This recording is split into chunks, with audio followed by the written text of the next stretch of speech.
Olukiiko olw'ababaka b'abataka mu UK lukuyita okubeerawo ku ttabamiruka w'abataka abakulu b'obusolya omulundi ogwokuna ku Saturday nga 7 June 2025 okuva ku ssaawa 7 ez'emisana paka ssaawa 4 ez'ekiro nga tugenda kubeera ku Harris Academy Peckham 112 Peckham Road London SE15 5DZ.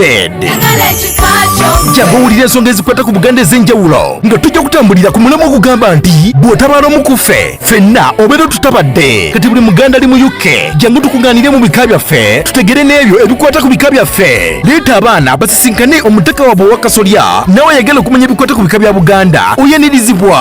Okuyingira abakulu pawundi 25 ate abato abatannaweza myaka 17 pawundi 15. Okusasula gubeerera endagiriro eri ku kipande. Mujje tulireko omuffenna ekyemisana tulabe ne ku mazina amaganda. Jjukira okugabula ku ssaawa 8:30 zennyini. Okumanya ebisingawo kuba ku nnamba ezo eziri ku kipande. Mujje tunyumire ebika byaffe wamu ffenna anti Obuganda bika.